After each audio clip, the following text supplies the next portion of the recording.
네, 우리 오늘은 사도행전 42번입니다. 42번 14절에서부터 14장 16절에서부터 28절 말씀인데요. 이게 지금 사도 바울이 1차 전도 여행을 하는 중이에요. 이 안디옥 교회에서 구브로 섬을 지나가지고 버가로 가서 여기에 비시디아 안디옥 들어가죠. 그 다음에 이고니온으로 가가지고 루스드라까지 갑니다. 루스드라에서 무엇을 행하는가 하면 여기서 이제 날 때부터 안진뱅이 된 자를 일으키는 겁니다. 이게 엄청난 역사가 거기서 나타나는 거죠. 바울로 하여금 최고의 역사가 나타나는, 이게 안진뱅이를 딱 일으키는 최고의 역사가 나타나도록 하는 거죠. 이런 역사가 나타났을 때에는 거의 루스드라는 다 접수됐다고 봐야 돼요. 이게 하나님의 능력에 의해서 완전히 접수되어져 버리는 이런 일들이 일어나게 된 거죠. 이게. 그래서 이 루스드라에서 이런 일이 있었던 이때에 이제 이런 일이 일어나니까 그 당시에 그 제우스를 섬기던, 그 다음에 헤르메스, 그래서 두 사람이 나타나니까 바나바는 제우스, 그 다음에 우리 바울은 말하는 헤르메스라고 이야기를 한 겁니다, 이 사람들이. 그래서 여기서 지금 그 사람들이 와가지고 바울을 하나님처럼 떠받들려고 하니까, 이렇게 떠받들려고 하니까 지금 바울이 얘기하는 장면이에요. 거기 여기서부터 나오는 겁니다. 하나님이 지나간 세대에는 모든 민족으로 자기들의 길을 가게 방임하셨으나, 자, 모든 민족, 이방인들 얘기하는 것이죠. 이 이방인들한테 자기네들 길대로 가도록, 그 말은 뭐냐면은 하나님이 하나님의 그 정체를 정확히 알려주시지 않았다는 겁니다. 우리 하나님은 어떤 분이신가? 이것을 정확히 알려주지 않았기 때문에 이방 사람들, 모든 민족들이죠. 이런 모든 민족들은 어느 길로 가게 되었느냐 하면은 자기네들이 만들어낸, 자기네들이 생각한 하나님을 따라가는 거예요.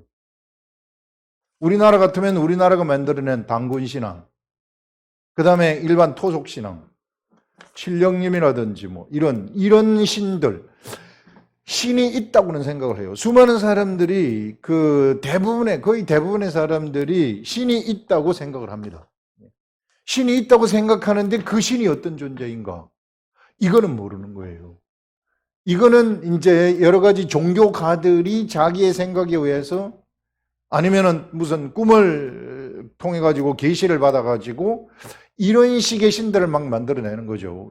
그래서 일본 같은 데 가게 되면 일본은 신이 막 한 800개가 되고, 힌두교 같은데, 인도의 힌두교 같은 건 3만 개의 신이 되는 겁니다. 수많은 신들, 이런 신들을 만들어내는데 그때는 그렇게 하도록 하나님이 내버려 두셨다는 거예요. 이제는 내가 그때까지는 모든 민족으로 자기들의 길들을 가게 방임하셨으나 이제는 아니라는 거예요. 이제는 뭐가 바뀌었느냐면요, 시대가 바뀌었다는 것입니다. 시대가 바뀌었다. 이제는 하나님을 어떻게 아는 시대냐면 모든 사람들이 두리뭉실하게 하나님을 아는 시대가, 하나님의 신을 갖다가 막연히 생각하는 하나님의 신. 우리나라도 그런 예전부터 그 하나님이라고 다 하늘님이라고 이렇게 막 다 했잖아요. 예수를 안 믿는 사람들도 다 하늘님, 다 하늘님이라고 이야기를 했단 말이에요. 이런 신들을 막연히 알았어요. 막연히 알았던 그 신이 이제는 어떻게 알려지느냐 하면요, 진짜 구체적으로 알려지는 시대가 왔다는 것입니다. 구체적으로 사람한테 구체적으로, 그리고 정확히 알려지는 시대가 왔다. 누구에게? 이방인들에게도. 유대인뿐만 아니라 이방인들, 모든 사람들한테 하나님이 정확하게 알려지는 시대가 도래했다는 것을 얘기하는 것입니다. 여기서 하나님이 정확하게 알려진다는 것은 뭐냐 하면요, 영적 세계에서 알려진다는 것은 경험하는 거예요. 정확하게 알려진다는 것은 내가 직접 하나님을 경험한다는 것입니다. 그래서 여러분, 하나님의 신은요, 절대 탁상공론의 신이 아니라 우리 머릿속으로 생각하는 그런 신이 아니에요. 하나님의 신은 나의 삶 속에서 육체를 가진 나의 삶 속에서 내가 경험하는 하나님이라는 것입니다. 경험하는 하나님. 이런 하나님이 지금 이제 알려지게 된다는 것이죠. 그 알려지는 것이 이제 엄청난 역사로 막 나타나는데 루스드라에서 안진뱅이가 확 일어나는 것으로 경험을 하는 겁니다, 우리가. 사도 바울이 경험을 하고 사도 그 안진뱅이도 경험을 하고 거기 있는 그 사람들도 막 경험을 하는 거예요. 이거는 뭐냐 하면은요, 하나님의 신이 사람 속에 들어와가지고 사람 속에 들어와서 사람 속에 이게 신이 사람 속에 들어와가지고 이 사람으로 하여금 행동하게 만든다는 것이죠. 뭘로? 믿음으로. 하나님의 신이라는 존재가 이렇게 들어오는데, 근데 이 신이라는 존재의 정체가 뭐냐 하면, 정체가 말씀의 신이라는 것입니다. 우리 하나님 신은. 말씀이. 절대 어떤 상으로 존재하는 어떤 신, 이런 신의 개념이 아니라는 거예요. 상으로 존재하는 개념의 신이 아니라 말씀이시며 영이라는 것입니다. 그래서 영이 곧 말씀이라는 거예요. 영으로 존재하시는 하나님, 말씀으로 존재하시는 하나님. 태초에 말씀이 계시니라 그 말씀이 하나님과 함께 계셨으니 이 말씀은 곧 하나님이 신이라 하는 이런 말씀. 그래서 이 말씀이기 때문에 사람한테 들어올 수가 있어요. 영이기 때문에 하나님이 사람한테 들어올 수가 있어요. 사람이 영으로 만들어졌기 때문에, 그래서 영이 그 사람 속에 있기 때문에 이 영적 사람은 영이 들어올 수 있게 되어가지고 있는 문이 있는 겁니다. 영이 들어오는 문. 하나님의 영이 들어오는 문이 있는 거죠. 그래서 하나님의 영이 우리 속에 딱 들어왔을 때 말씀을 성령님이 우리들한테 알려주게 되면, 그러면 그것이 믿음으로 바뀌어버린다는 것입니다. 믿음으로 바뀌어가지고 그것이 나의 삶 속에서 경험이 딱 되어지는, 바로 그런 정확한 하나님이 알려지는 시대가 이제 도래했다. 이제는 너희들이 옛날식으로 하나님을 아는 시대가 아니라는 겁니다. 자기 막연하게 그냥 두리뭉실한 하나님, 막연히 이런 하나님이 있을 것이다, 내가 생각하는 이런 하나님이 있을 것이다, 이런 방식의 하나님은 이제는 그런 하나님을 추구하는 것이 아니라 이제는 정확한 하나님, 바로 말씀으로 나타나는 이런 하나님, 이런 것을 경험하는 시대이고, 이렇게 되면은 내가 믿음으로 행동을 했을 때 행동의 결과물들이 딱 나타나요. 행동의 결과물들. 예를 들어서 하나님의 여기 믿음이 있는 것을 루스드라에서 보고 사도 바울이 네가 일어나라 이렇게 얘기했단 말이에요. 그러니까 이 사람이 벌떡 일어나는 거예요. 벌떡 일어난 이 결과물이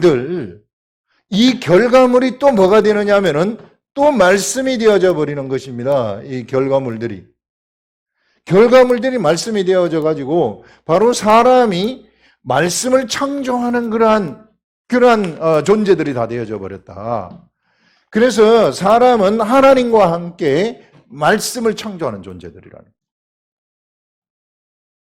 그래서 우리는 어떻게 해서든지 하나님의 말씀을 깨달아 가지고 내가 믿어서 그 믿음의 행동을 함으로써 나를 통해 가지고 하나님과 함께 내가 하나님의 말씀을 창조하는, 하나님의 역사를 창조하는 그러한 존재가 되라는 거예요. 그렇게 창조된 하나님의 역사, 그 창조는 곧 그것이 또 말씀이 되어져 버리는 이런 일들이 일어나게 되고, 그것이 다른 사람들한테 보이게 되면 내가 창조한, 내가 경험한 그 하나님이 옆에 있는 사람들한테 딱 보여지게 되면 그 사람한테 뭐가 들어가느냐 하면은요, 생명이 들어가져 버리는. 왜? 말씀 안에 생명이 있기 때문에. 이거 보세요. 우리 사람이 말씀을 받아요. 말씀을 받으면은 이 사람이 말씀을 믿어가지고 행동을 합니다. 이 행동을 한 결과물이 나타나게 되는데 이 결과물이 생명의 결과물들이에요. 생명의 결과물들이기 때문에 이것을 옆에 있는 사람들이 보기만 하면은 그 사람에게 생명이 들어가 버리는 이런 엄청난 역사가 일어나게 되는 거죠. 이것이 바로 지금 이 시대의 진짜 하나님의 신의 정체라는 겁니다. 예수 그리스도의 도라는 것이 바로 진짜 하나님의 정체가 이런 것이다 하는 것들을 전 세계 만방의 모든 민족들한테 선포하는 겁니다. 너희들이 지금까지 막연히 알았던 하나님, 이렇게 알았던 하나님, 저렇게 알았던 하나님, 우리나라 같은 경우에는 이 당군하고 곰이 결혼을 해가지고 이게 이 당군을 낳았다 이런 결혼을 해가지고 우리나라 최초 조상을 낳았다는 거 아니에요 이게. 이런 방식의 이 막연히 알고 있었던 이러한 신의 개념, 이런 것들이 이제는 그런 개념이 이제 구체적인 신의 개념이 알려지는 그런 시대로 바뀌어버렸다. 그래서 이제는 모든 것들을 다 버리라는 거죠. 모든 신관들을, 사람이 만들어낸 신관들을 다 버리고 이제 예수 그리스도의 도의 세계 속으로 모든 민족은 다 나와라. 너희들한테 이것이 다 열려가지고 있다는 것입니다.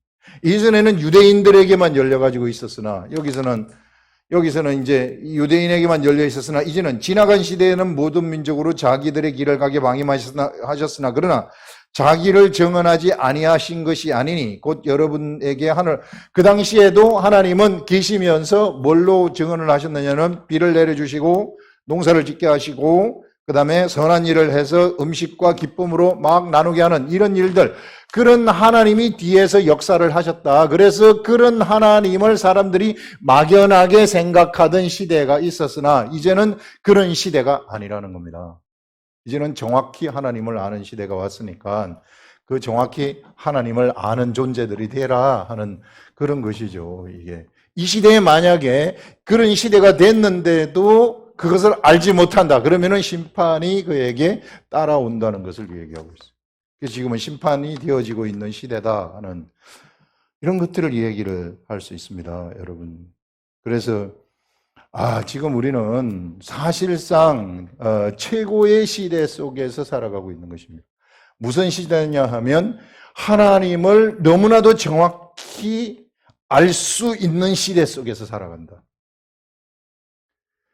성령님이 우리 속에 들어오게 되면 영적 세계에 하나님의 깊은 것까지 다 알려지는 시대에 알려지는 그러한 능력, 지식의 능력이 생기게 되는 그런 시대에 살고 있다는 겁니다. 엄청난 그러한 이 시대 속에 들어와 가지고 우리가 살아가고 있다. 이런 영적 세계가 지금 펼쳐지고 있다 하는 이런 것들을 얘기하고요. 그 다음에 여기서 보면은 그러면서 이제 여러분 마음을 만족케 하셨느니라고 이렇게 말하여 겨우 무리를 말려 자기들에게 제사를 못하게 하니라. 사도 바울 같은 사람은 우리 아까 여기서도 말씀할 때 나왔지만은 이미 하나님을 너무 잘 알아요. 매일같이 하나님을 경험을 하고 매일같이 하나님의 역사를 창조하는, 말씀을 창조하는 사람이 돼버린 겁니다. 그 수준이, 삶이. 그래서 사도 바울과 같은 사람은 이미 훈련을 다 끝마친 사람이기 때문에 이게 어디를 가든지 그는 최고의 이 하나님의 역사를 창조하는 그런 존재가 되어버렸다. 그렇기 때문에 자기한테 뭔가 사람들이 와가지고 하나님처럼 떠받드는 거 이런 데 전혀 관심이 없어요. 이게 진짜 하나님을 아는 사람들은요, 누가 나한테 와가지고 막 너무 좋고 뭐 합니다 이런 데 전혀 관심이 없습니다. 이게. 만약에 여기에 관심이 있어가지고, 그러면, 그렇다 하면서 내가 쓱 받아먹잖아요? 쓱 받아먹는다고, 사람이. 안 받아먹는 척 하면서 쓱 받아먹어. 자기가 높은 자리에 딱 올라간다. 그럼 어떻게 되느냐 하면은 그 사람은 게하시처럼 되는, 게하시. 예전에 나만 장군이 엘리사를 찾아왔을 때 나만 장군을 고쳐주지 않습니까? 나만 장군 문둥병을 딱 고쳐준단 말이에요. 문둥병 딱 고쳐주니까 어떤 일이 일어나게 됐는가 하면 이거 나만 장군이 수많은 예물을 가지고 엘리사한테 그것을 드리려고 하는 거예요. 그래서 엘리사는 안 받아요. 왜? 이건 내가 고쳐준 게 아니라 하나님이 고쳐준 거다. 네가 그 멀리 아람에서부터 여기까지 와가지고 이게 나한테 하나님이 역사한다는 것을 알고 찾아왔기 때문에 하나님이 너를 고쳐줬지 내가 고쳐준 건 아니다. 그러니까 그거 가지고 가라. 이렇게 얘기하는 겁니다. 대단하죠. 정말 멋있죠. 그러니까 게하시가 종이 너무 안 뜨고 지금 생도들 지금 굶어 죽고 있어요. 내일 먹을 밥이 없습니다. 때거리가 지금 없어져가지고 어디 가서 저 산에 가가지고 덩굴 캐와가지고 먹고 있는데 이렇게 많은 걸 갖다 줬으면 조금이라도 좀 내놓고 가야지. 그게 대부분의 사람들이 생각하는 거 아니에요? 근데 엘리사는 철저한 거죠. 그래서 막 가니까 너무 안타까운 거야. 게하시가 쫙 쫓아가가지고 거기 있는 예물을 조금만 내놓으시오. 이렇게 하니까 게하시한테 먹었다. 게하시한테 문둥병이 들어가 버리는 거예요. 여러분, 이 시대에 만약에 어떤 목회자가, 어떤 은사자가 이와 같이 받아 먹는다면, 옆에 사람한테 뭔가를 받아 먹는다면, 하나님이 하신 일을 가지고 받아 먹는다면, 자기가 이렇게 막 뭐 해주고 헌금 바치라 그러잖아요. 이거 받아 먹는다면 그는 뭐가 돼요? 문둥병이 된다는 거 알려주는 거예요. 문둥병이 그에게 퍼진다. 문둥병이 퍼진다는 것은 뭐냐면 영적 문둥병 이야기하는 거 아니겠어요? 영적 무감각 속으로 들어가 버린다. 아무것도 영적 세계를 모르는 무감각 속으로 들어가 버린다는 겁니다. 그 말은 뭐냐면 하나님을 진짜 모르는 세계, 세밀한 하나님의 세계, 성령님이 우리한테 알려주시는 그 세밀함의 그 세계 다 놓쳐버린다는 겁니다. 그렇게 살다 그냥 죽는 거예요. 얼마나 많은 사람들이 하나님을 이용해가지고 돈벌이 하는지 몰라요. 큰일 나는 겁니다. 하나님을 이용해가지고 명예를 찾는지 몰라요. 하나님을 이용해가지고 권력 위에 딱 올라타 있는지 몰라요. 이거 자기가 자기를 죽이는 겁니다. 이게 엄청나게 무서운 일들이죠. 이런 이것들 우리가 얘기를 할 수 있습니다. 지금은 이제 이런 하나님을 정확하게 아는 그러한 시대 속에 우리가 들어와 있다 하는 것들을 말할 수 있고요. 그 다음에 이제 19절에 보시면 유대인들이 안디옥과 이고니온에 와서 여기 이제 여기가 안디옥이고 여기가 이고니온인데 유대인들이 안디옥과 이고니온에서부터 루스드라까지 온 거예요. 바울을 처리하려고 이 사람들이 막 루스드라에서 소식 듣지 않았겠어요? 그러면서 여기 결사대를 만들지 않았겠습니까? 이게 결사대. 바울을 잡는 결사대. 야, 우리 바울 잡으러 가자. 해가지고 바울을 잡으러 온 겁니다. 와서 그 루스드라에 있는 무리들을 충동하는 거예요. 그 루스드라에 있는 사람들이 갑자기 막 사도 바울을 촥 따르다가 갑자기 이 사람들이 야, 저 사도 바울 저거 이단이다.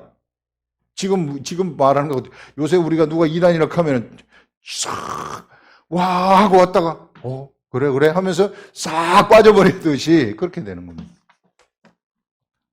이런 이 무리를 충동하니 그들이 돌로 바울을 쳐서 그 사람들이 바울을 돌로 치는 거예요. 그래서 이때 이제 바울이 처음으로 최고의 죽음의 고비까지 들어가는 고난을 복음 전하면서 받게 되는 거죠. 첫 번째 죽음의 고난입니다. 나머지는 이제 여러 가지 그 짜잘한 고난이 있었지만은 이때 최고의 고난을 받는 거죠. 완전히 죽은 거죠. 거의 완전히 거반 죽은 것이나 다름이 없다. 돌에 맞았기 때문에.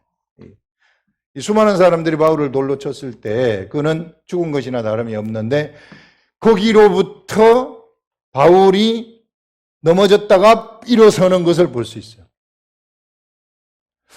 자, 이것은 우리한테 뭘 얘기하느냐 하면은 예수 그리스도의 복음을 전하는 것, 예수 그리스도의 도를 전달하는 전도자들의 삶이라는 것은 전도자들의 삶은 곧 고난이라는 거예요. 전도자들의 삶이 찬란함이 아닙니다. 전도자들의 삶이 막 잘 먹고 잘 살고 뭐 떵떵거리고 권력 뭐 하고 이런 걸 추구하는 그런 게 아니라는 거예요. 고난이라는 겁니다. 오직 이 사람들의 삶이라는 것은 뭐냐면은 어떻게 해서든지 지금 현재 역사하시는 정확한 하나님, 이 시대에는 좀 전에 얘기한 것처럼 이제 하나님을 정확하게 알려주는 시대예요. 사람한테 알려주는 시대이기 때문에 이것을 사람들한테 알려야 되는데 이것을 알리기 위해서는 알리게 하지 못하는 세력이 반드시 바로 옆에 붙어 있다는 겁니다. 바로 옆에 붙어 있는데 그 존재들은 무엇을 공격할 수 있느냐 하면은 알리는 사람의 육체를 공격할 수 있어요. 육체는 연약하기 때문에. 육체는 육적 영역에 있기 때문에. 영은 공격할 수 없어요. 내가 가지고 있는 하나님의 말씀은 공격할 수 없어요. 그러나 육체는 공격할 수 있어요. 그래서 육체의 고난을 받는 것은 그리스도의 전도자들이 육체의 고난을 받는 것은 당연한 것이고 육체의 고난이 크다는 것은 그만큼 뭐가 있는가 하면 그만큼 큰 하나님의 역사가 있다는 겁니다. 그래서 지금 내가 육체의 고난이 크다? 바로 그 뒤에 엄청난 하나님의 역사가 기다리고 있다는 거예요. 그러니까 내가 지금 힘들다 그래가지고 여러분들 크게 고민할 필요 없어요. 시간이 좀만 지나면은 그 뒤에 하나님이 예비하신 최고의 역사가 거기서 펼쳐진다. 우리가 예수님이 우리한테 그렇게 말씀하시잖아요. 네가 누구든지 나를 따르려거든 나와 함께 십자가를 지고 나를 따를지니라 이렇게 말을 해요. 그러면은 예수님을 따라가는 사람들은 다 예수 그리스도의 십자가를 지고 따라가는 것인데 예수 그리스도의 십자가라는 죽는 거 아닙니까? 이게 내가 다 내가 망하는 건데 지금 망하는 건가 이게? 십자가를 지고 따른다는 것은 내가 십자가를 지게 되었을 때요.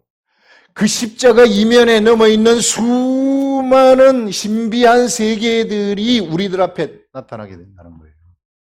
내가 그동안 알지 못했던 엄청난 세계, 내가 알지 못했던 그러한 최고의 것들을 하나님이 예비하고 계시는 것이구나. 우리 보고 십자가를 지라는 것은 뭐냐 하면 네가 육적인 산을 넘으라는 거예요. 너희 육적인 산을 한번 넘어봐라. 네가 요 산을 한번 넘어봐라. 네가 이 산 이쪽에 있는, 너는 지금 여기 있는데 여기 이쪽에 있는 이 엄청난 세계, 이거를 내가 너한테 정말 보여주고 싶다.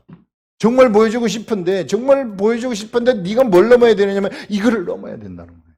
이 산을 넘는 순간 여기서는 올라갈 때는 너무 힘들어요. 죽겠어요. 막 하지만 그러나 이것을 딱 넘는 순간 너한테는 찬란한 하나님의 영적 세계가 펼쳐져 버린다는 거죠. 이러한 세계를 알려주고 싶은 거예요, 우리들한테. 그래서 우리한테 십자가를 지라 그렇게 말씀을 하신 것이죠. 자, 그러면서 이제 여기에 이 고난을 이렇게 이제 처음으로 죽을 고비를 이제 여기서 이제 당하는데 바울이 죽지 않죠. 이 하나님의 역사는 아직까지 예비되어 가지고 있기 때문에 하나님의 계획이 바울을 향한 하나님의 계획이 있기 때문에 죽이지 않습니다. 그래서 그렇게 돌을 맞았는데도 여기 보시면 여기 한번 말하는 거 보세요. 이 바울을 쳐서 죽은 줄로 알고 시외로 끌어내치니라. 이 사람들이 돌로 쳐가지고 이제 그냥 죽어갖고 있으면 그걸 들어가지고 이쪽으로 내친 거예요. 이게 죽은 줄 알고 그냥 시체에 버리는 쪽으로 내친 거예요. 그러니까 제자들이 그래 바울을 막 둘러섰습니다. 제자들이 바울을 둘러섰을 때 툭툭 털고 일어나 버리는 거예요. 이게 있을 수 있는 일입니까? 그렇게 막 돌을 맞은 상황에서 엄청난 하나님의 역사가 일어나는 현장이죠, 이게 완전히 막 복음의 현장, 최고의 역사가 막 나타나는 그러한 현장이라는 겁니다. 그래서 바울은 그냥 툭툭 털고 일어나가지고 전혀 다 돌로 친 사람들한테 무슨 원한을 갖는다거나 이런 거 전혀 없어요. 자, 우리 다음 길을 가자 해가지고 더베로 가는 것을 우리가 보게 되는 겁니다. 그래서 더베로 가서 이튿날 바나바와 더베로 함께 더베로 가서 복음을 그 성에서 전하여 많은 사람을 제자로 삼고, 많은 사람이 더베로 가가지고 수많은 사람을 제자로 삼은 다음에 이 정도 되면은요, 이제 죽을 고비 한번 이제 다 넘겨버렸잖아요. 바울은 이제는 아무도 못 말리는 사람이 되는 거예요.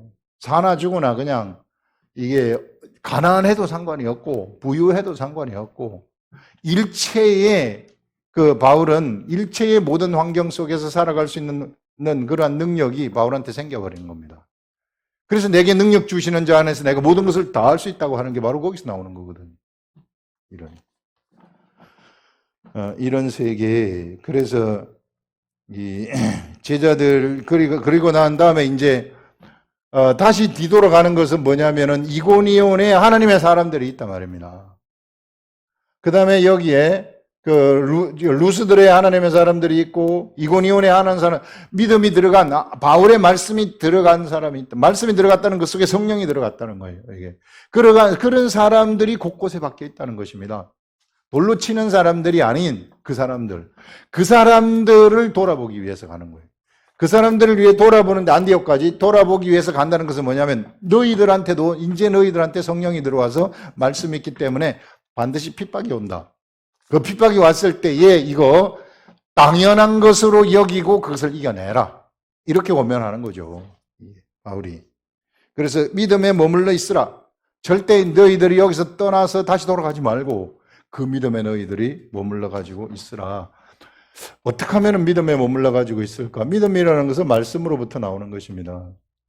그래서 언제나 말씀을 가까이 해가지고 말씀으로부터 믿음이 나오도록 하여라. 그런 얘기죠. 이 시대에도 말씀을 언제나 가까이 해서, 그래서 이 시대에 우리 교회에서 하는 것은 말씀 묵상이에요. 묵상, 언제나 묵상함으로써 30분, 40분, 50분씩 본문 내용을 읽으면서 하늘로부터 오는 소리를 계속 들으라는 거예요. 그게 믿음에 머물러 있는 겁니다. 믿음에 머물러 있으면 믿음은 행동을 하게 되어가지고 행동의 결과물들이 딱 나타나게 돼요. 행동의 결과물들이 나타나게 되면 이것이 하나님이 이루신 하나님의 역사입니다. 나라는 사람을 통해서 이루신 하나님의 역사, 이 역사가 바로 또 말씀이 되어버리는 거예요. 이것을 옆에 사람들이 보면 이 말씀에 생명력이 있어가지고 그 사람이, 그 생명이 그 속으로 확 들어가 버리는, 그래서 그 사람이 다시 살아나는, 이런 그 생명이 파생적으로 전파되어져 버리는 이런 일들이 일어나게 된다 하는 그런 것들이죠. 그러면서 이제 이 권하고 또 우리가 하나님의 나라에 들어가려면 많은 환난을 겪어야 할 것이라 하고, 그러면서 이 사람들한테 얘기하기를 예수 믿는 것이 번창함의 세계를 추구하는 것이 아니다. 많은 환난을 겪어야 된다는 거죠. 그래서 그런 많은 환난이 왔을 때 절대 두려워하지 말아라. 당연한 것이다. 우리는 바로 환난을 겪는 그러한 존재들이다. 이렇게 지금 규정을 짓는 거예요. 예수 그리스도를 믿는 사람들은 이렇게 규정을 확 지어버리는 그런 것들을 우리가 여기서 볼 수 있고요. 각 교회에서 장로들을 택하여 금식 기도하며 그들이 믿는 주께 그들을 위탁하고, 각 교회에서 이제 장로들을 택하는 겁니다. 이제 교회에서 이제 장로들을 선택을 하는 겁니다. 그런 다음에 이 금식 기도를 하고 그들이 믿는 주께 그들을 이 예수 그리스도께 그들을 위탁하고 비시디아 가운데로 지나서 밤빌리아로 와가지고 밤빌리아로부터 이제 돌아오는 거죠. 이러러 말씀을 버가에서 전하고 아달리아로 와가지고 아달리아로 가서 배를 타고 이 아달리아에서 배를 타고 안디옥으로 오게 되어지는 이런 경로. 1차 전도 여행을 이렇게 성공적으로 마치는 겁니다. 바울이 1차 전도 여행 이렇게 마쳐서 여기서 안디옥에 이르니 이곳은 두 사도가 이룬 그 일을 위하여 전에 하나님의 은혜에 부탁하던 곳이라. 안디옥이 영적 세계의 중심이 됐다 그랬잖아요. 예루살렘 교회가 이제 핍박을 받으면서 사람들이 흩어져 가지고 안디옥이 영적 교회의 중심이 되었어요. 그래서 안디옥을 중심으로 해가지고 복음이 막 세계 만방에 퍼져가기 시작하는 이런 일들이 일어났는데 그 중심에 서 있던 사람이 바로 사도 바울이다. 그래서 두 사도가 이룬 그 일을 위하여 전에 하나님의 은혜에 부탁하셨던 곳이라. 그들이 이르러 교회를 모아, 교회에 이제 사람들을 다 모은 거죠. 모아 하나님이 함께 행하신 모든 일, 루스드레에 있었던 일들, 더베, 이고니온, 안디옥에 있었던 그러한 일들을 다 얘기하는 겁니다. 그러면서 행하신 모든 일과 이방인들에게 믿음의 문을 여신 것을 보고하고 선교보고 하는 거죠. 제자들과 함께 오래 있으니라. 안디옥 교회에 머물러 가지고 있는 겁니다. 그런데요, 바울이 이것을 지금 여기 가가지고 여기 복음의 역사가 일어나는 것을 지금 맛을 봤잖아요. 예. 이런 것을 경험한 사람이면 한쪽에 이렇게 가만히 앉아 있을 수가 없어요. 절대 가만히 있지 못합니다. 그렇기 때문에 그 속에서 성령님은 자, 이제 다시 가라. 2차 전도여행을 보내는 거죠. 그래서 바울이 2차 전도여행을 이번에는 육로로 가게 되는 거죠. 갈라디아를 지나가지고 어디로 갔느냐면 이번에는 요 갈라디아 이쪽에 아시아로 한번 가봐야 되겠다 해가지고 갔는데, 아시아로 가는 길 그 위에 그 뭐가 있느냐면 드로아가 있어요. 드로아에 머물러 있을 때 그쪽으로 가지 말고 마게도냐 사람이 손짓하고 부르는 것을 듣고 유럽 지역인 마게도냐로 들어가게 되는 겁니다. 그래서 거기에서 빌립보, 데살로니가, 베레아, 아덴, 고린도를 거쳐서 최고의 유럽에서의 또 2차 전도 여행 때 최고의 역사, 하나님의 역사, 교회를 개척하는 그런 역사를 여기서 펼치는 거죠. 유럽으로 하나님의 복음이 전파되어지는 그러한 계기가 되어지는 그런 여행이 되는 겁니다. 그래서 여러분, 이것은 사도 바울이 표본적으로 우리들한테 보여준 삶이에요. 자, 예수 그리스도의 도의 세계라는 것은 어떤 도의, 제가 누누이 얘기한 것이 뭔가 하면, 예수 그리스도의 도의 세계라는 것은 하나님하고 나입니다. 나를 통한 하나님의 계획이 있다는 거예요. 뭐와 같이? 사도 바울과 같은 계획이 있었듯이 그와 같은, 복음 전하기 위한 그와 같은 나를 통한 계획이 있다는 것입니다. 우리는 어디에 집중해야 되느냐 하면 바로 나를 통한 하나님의 계획, 거기에 집중을 해야 된다는 거예요. 성경에 보면은 너희 구원을 이루라 하는 말이 있어요. 구원을 이루라는 것은 무엇인가 하면은 나를 통한 그 하나님의 구원 계획을 너희들이 다 이루고 와라, 그 말이에요. 하나님이 독특한 나라는 사람을 통해 가지고, 이 나라는 사람이, 여러분, 나라는 생김새라든지 그 모든 것들은 세계 유일 나밖에 없어요. 나의 환경을 만들어준 것도 나만의 환경이에요. 세계 유일, 나만의 환경은 세계 유일이에요. 그래서 내가 뭔가 하면 하나님의 나라라고 얘기하는 것입니다. 이 하나님의 나라. 바로 이 하나님의 나라를 통해서 하나님이 계획하신 구원 계획을 너희들도 다 이루고 와라.